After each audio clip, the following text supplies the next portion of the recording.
Right now, somewhere in the dark waters of the Middle East, the largest concentration of American naval power in years is silently moving into position. 3 United States aircraft carriers, hundreds of fighter jets, electronic warfare aircraft, long-range strategic bombers, submarines that no radar can see, and thousands of American sailors and pilots, all converging near one of the most dangerous and strategically vital flashpoints on Earth, the Arabian Sea, the Red Sea, and the narrow, irreplaceable gateway of global energy, the Strait of Hormuz. What began as rising tension between the United States and Iran, rooted in decades of hostility, broken agreements, and regional proxy conflicts, is now beginning to look like something far more serious, something more structured, something more deliberate, a full-scale military escalation. And the question many defense analysts and intelligence officials are asking tonight is devastatingly simple. Are we watching the opening moves of a new Middle East war?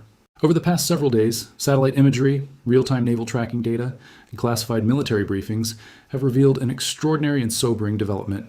Multiple American carrier strike groups are now simultaneously operating across the broader Middle East theater, a level of concentrated military force that the region has not witnessed in many years. One carrier group is firmly positioned in the Arabian Sea, maintaining broad operational reach across Iran, Pakistan, the entrance to the Persian Gulf, and the Indian Ocean approaches.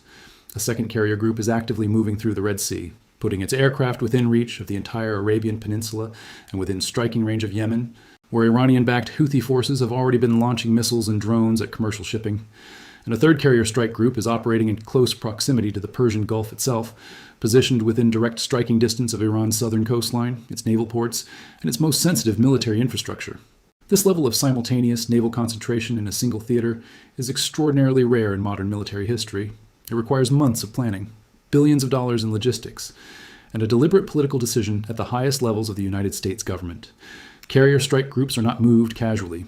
They are among the most powerful and most expensive military formations ever assembled in the history of human warfare. Each one is essentially a mobile, sovereign piece of American territory floating in international waters, capable of launching sustained, large-scale combat operations thousands of miles from the continental United States. But when 3 of them operate together inside a single theater of potential conflict, the strategic message they send becomes impossible to misread. Power projection, deterrence, and preparation. Because if conflict breaks out, if diplomacy fails and the missiles begin flying, these carriers will not be waiting in reserve. They will be the spearhead of American military power. The anatomy of a carrier strike group.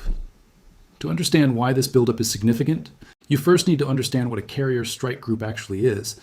At its center is the aircraft carrier itself, a floating fortress of steel and technology stretching more than 330 meters in length, longer than the Empire State Building is tall, powered by nuclear reactors that never need refueling, capable of remaining at sea continuously for months. Home to more than 5,000 sailors, pilots, engineers, and support personnel. But the true power of an aircraft carrier is not the ship itself. It is not the armor, not the reactors, and not the size. It is the air wing that lives on its deck, a self-contained combat air force capable of dominating the sky above an entire country.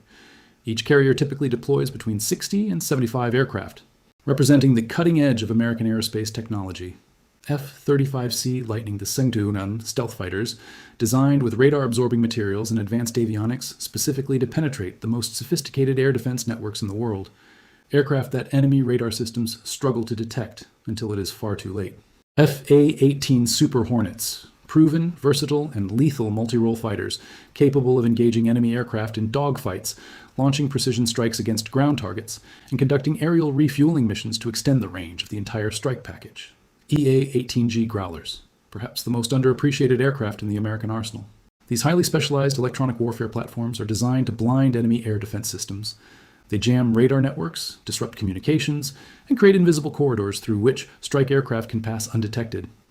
And the E-2D Hawkeye, the airborne command center of the carrier air wing. Equipped with a powerful rotating radar dome, the Hawkeye can track hundreds of aircraft, missiles, and drones simultaneously from altitudes high above the battlefield. It serves as the eyes and brain of the entire air operation, directing fighters, warning of incoming threats, and coordinating attacks across thousands of square kilometers of airspace. Supporting all of these are combat helicopters conducting anti-submarine patrols beneath the waves, search and rescue missions, and maritime surveillance operations. Together, this air wing is not simply a collection of aircraft. It is a complete integrated air force, with one capable of launching dozens of combat sorties every single day, in any weather condition, against any target within range. But the carrier never operates alone. Surrounding it is an elaborate defensive formation, a layered shield of warships known as the Carrier Strike Group's inner and outer defense rings. Ticonderoga-class guided missile cruisers equipped with the legendary Aegis combat system, one of the most advanced naval combat management systems ever built, capable of simultaneously tracking hundreds of targets and coordinating defense against missiles, aircraft, and drones. Harley-Burke-class guided missile destroyers, fast, heavily armed, and equipped with vertical launch systems carrying hundreds of missiles for both offensive strikes and defensive interception. And beneath the waves, moving silently and invisibly, nuclear-powered attack submarines equipped with cruise missiles, torpedoes, and unmatched surveillance capabilities. Submarines that the enemy cannot hear, cannot locate, and cannot stop. Together, this formation, carrier, air wing, cruisers, destroyers, and submarines, becomes one of the most powerful tools of warfare that humanity has ever constructed. Chapter 3. The Air Power Above. While the Navy dominates the sea lanes, the United States Air Force and Marine Corps are simultaneously building a parallel and equally formidable network of air power across land bases throughout the region. American combat aircraft are already stationed at multiple strategically positioned bases across the Middle East, in countries whose names are rarely mentioned publicly but whose airfields are humming with activity. F-15E Strike Eagles, twin-engine, long-range strike aircraft capable of delivering enormous payloads of precision-guided bombs against hardened targets deep inside enemy territory. F-16 Fighting Falcons, the backbone of American tactical air power for decades, reliable and lethal in both air-to-air combat and ground strike missions. F-22 Raptors, widely considered the most dominant air superiority fighter in the history of military aviation. With its advanced stealth technology, supercruise capability, and powerful AESA radar, the F-22 exists for one purpose above all others: to destroy enemy aircraft before they ever get close enough to threaten American assets. And additional F-35 stealth fighters from both Air Force and Marine Corps units, adding another layer of penetrating strike capability to the already formidable regional air presence. But perhaps the most strategically significant development, and the one that sends the clearest signal of serious intent, is the deployment of long-range strategic bombers into the theater. The B-1B Lancer, a supersonic heavy bomber capable of carrying the largest conventional payload of any American aircraft, designed to deliver massive quantities of precision-guided munitions in a single mission. And the B-52 Stratofortress, a Cold War-era aircraft that has been continuously modernized and remains one of the most capable and versatile bombers in the world, able to carry both conventional bombs and cruise missiles that can strike targets from hundreds of kilometers away. These bombers, combined with aerial refueling tankers that allow aircraft to stay airborne almost indefinitely, and an extensive network of surveillance and reconnaissance platforms, give the United States the ability to sustain continuous, around-the-clock air operations across the entire region, day and night, in any weather, without pause, for weeks if necessary. Chapter 4. The Strait that Controls the World. At the absolute center of this geopolitical and military chessboard lies one narrow, irreplaceable waterway: the Strait of Hormuz. At its narrowest point, it is barely 33 kilometers wide, a sliver of water separating the Iranian coastline from the Sultanate of Oman.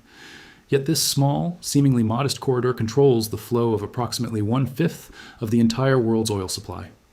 Every single day, supertankers the size of skyscrapers pass through this choke point carrying crude oil and liquefied natural gas destined for Asia, Europe, and markets across the globe. Energy exports from Saudi Arabia, the United Arab Emirates, Kuwait, Iraq, and Qatar. If the strait were closed, even temporarily, global oil prices would not merely rise. They would explode overnight. Supply chains would fracture, economies would shudder, and the cascading effects would be felt in every country on Earth. This is why the region surrounding the Strait of Hormuz has become one of the most heavily militarized areas on the planet. Iran has long and publicly stated that if it is attacked by the United States or Israel, it possesses both the will and the capability to attempt to close or severely disrupt navigation through the strait. Its strategy for doing so relies on several unconventional but highly effective asymmetric tools: fast attack boats operated by the Islamic Revolutionary Guard Corps Navy, small, fast, highly maneuverable vessels capable of swarming larger warships and creating chaos in confined waters, naval mines, cheap, difficult to detect, and devastatingly effective at discouraging shipping through a narrow waterway, anti-ship ballistic and cruise missiles positioned along Iran's mountainous southern coastline, weapons specifically designed to threaten large surface vessels like destroyers and carriers operating in the Gulf, and, increasingly, long-range attack drones, a capability that Iran has developed and refined into a genuine strategic tool over the past decade. Even a partial or temporary disruption of the strait would trigger global economic consequences severe enough to cause a worldwide recession. which is precisely why American naval forces maintain constant and vigilant patrols in the area, and why keeping that waterway open is considered not merely an American strategic objective, but a vital interest of the entire global economy. Chapter 5. How modern war actually works. If conflict were to erupt between the United States and Iran, it would not begin with columns of tanks, not with infantry landing on beaches, and not with the kind of massive ground invasions that define 20th century warfare. It would begin in the electromagnetic spectrum. It would begin in cyberspace, and it would begin in the air. Modern warfare at this level is defined first and foremost by the battle for air superiority. The ability to operate freely in the skies above the battlefield while denying the same freedom to the enemy. The side that controls the skies controls everything beneath them. The opening phase of a conflict would almost certainly begin with a coordinated campaign against Iran's integrated air defense system. A network of radar stations, surface-to-air missile batteries, early warning systems, and command centers spread across the country. Stealth aircraft would fly deep into Iranian airspace, invisible to radar, hunting for and destroying the sensors and command nodes that hold the air defense network together. EA-18G, Growler electronic warfare aircraft, would simultaneously blanket Iranian radar frequencies with powerful jamming signals, effectively blinding their air defense operators at the critical moment. Cyber operations, conducted by specialized military and intelligence units, would attempt to penetrate and corrupt the software running Iran's military command and control networks, creating confusion and degrading the ability to coordinate a response. All of this would happen before most Iranians even understood that a war had begun. Once the air defense umbrella is sufficiently degraded and the electronic battlefield prepared, the second phase would begin.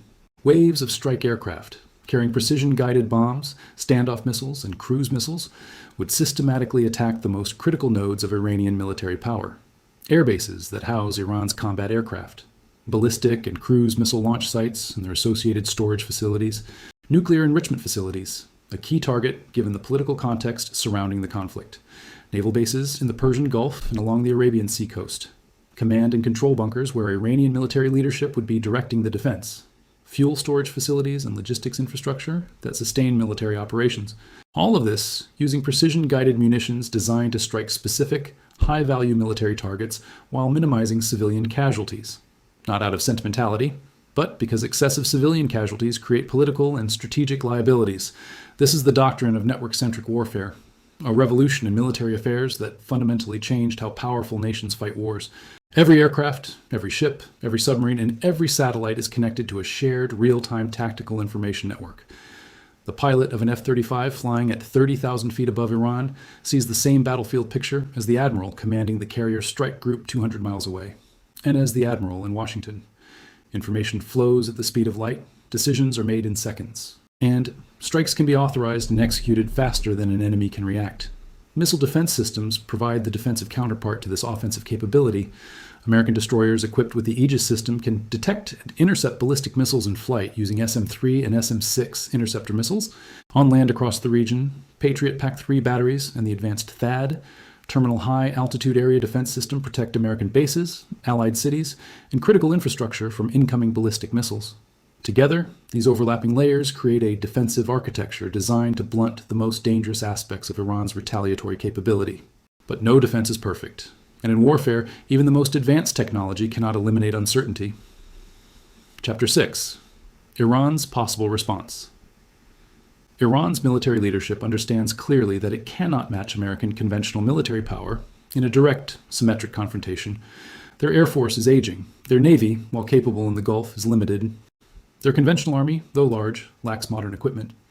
Instead, Iran's entire military doctrine is built around the concept of asymmetric warfare, using unconventional methods, surprise, and strategic disruption to impose unacceptable costs on a technologically superior adversary. Their first and most immediate retaliatory tool would be ballistic and cruise missile attacks against American military bases across the region, in Qatar, Bahrain, the UAE, and elsewhere. Iran's missile arsenal is the largest and most sophisticated in the Middle East, with weapons capable of striking targets across a radius of thousands of kilometers. Second, Iran would almost certainly attempt to unleash its rapidly expanded drone arsenal. Over the past decade, Iran has invested massively in developing and producing a wide range of unmanned aerial systems, from small surveillance drones to large, long-range attack drones capable of carrying significant explosive payloads. These systems can be deployed in enormous numbers, overwhelming point defense systems through sheer volume. Third, and perhaps most dangerous in terms of escalatory potential, Iran would likely activate its network of regional proxy forces. Armed militias in Iraq equipped with rockets and drones, Hezbollah in Lebanon, possessing tens of thousands of rockets aimed at Israel. Houthi forces in Yemen, already demonstrated capable of launching missiles at targets hundreds of kilometers away, and various Syrian militias positioned near American outposts. This axis of resistance stretching across the Middle East represents a strategic depth that no air campaign can quickly or easily eliminate. Additionally, Iran's Revolutionary Guard Corps Navy would attempt to close, or at minimum, severely disrupt navigation through the Strait of Hormuz, using the combination of mines, fast attack boats, and coastal missile batteries described earlier. Even partial success in this mission would send shockwaves through the global economy. Chapter 7. The Regional Domino Effect. One of the most deeply concerning aspects of any potential U.S.-Iran military confrontation is the very real risk of catastrophic regional escalation far beyond the two primary combatants. The Middle East is not a vacuum. It is a complex web of overlapping alliances, ancient rivalries, economic dependencies, and competing great power interests. If fighting expands and intensifies, the consequences could ripple outward in ways that even the most sophisticated strategic planners cannot fully predict. Oil infrastructure across the Persian Gulf could become a primary target. Saudi and Emirati oil facilities that supply energy to the entire world. Israel, always watching Iranian military developments with existential concern, could find itself drawn directly into the conflict, either as a target of Hezbollah rockets or as an active participant launching strikes against Iranian nuclear facilities. Russia, which maintains a significant and combat-experienced military presence in Syria, would face immediate pressure to respond diplomatically and potentially militarily to any development that threatens its regional position. China, which has signed a 25-year strategic cooperation agreement with Iran, and which depends heavily on Persian Gulf energy imports to fuel its economy, would face a profound strategic crisis. And European allies operating naval forces in nearby waters under various international mandates would suddenly find themselves in an extraordinarily dangerous operational environment. A conflict that begins as a bilateral confrontation between the United States and Iran could therefore trigger a cascading chain reaction of strategic responses across the entire region and potentially beyond. Not necessarily a global war in the traditional sense, but potentially a crisis with consequences severe enough to reshape the international order for decades. Chapter 8. The Power of Deterrence. For now, tonight, as you watch this, American carrier groups remain in a posture of deterrence, not offense. Their presence in these waters sends a clear and unambiguous message to every government and military in the region. The United States possesses the capacity, the positioning, and the demonstrated will to unleash overwhelming military force, if it determines that its interests, its allies, or its forces require it. But here is the crucial point that many observers miss. The purpose of this extraordinary deployment is not necessarily war. It may in fact be the opposite. By demonstrating power so overwhelming that any Iranian military planner would have to rationally conclude that aggression means national catastrophe, the United States hopes to make the calculation of conflict simply too costly to pursue. This is the ancient doctrine of deterrence, applied with 21st century military tools. But deterrence is a delicate, dangerous balance. Apply too little force and you invite aggression by appearing weak. Apply too much force and you risk provoking the very conflict you are trying to prevent.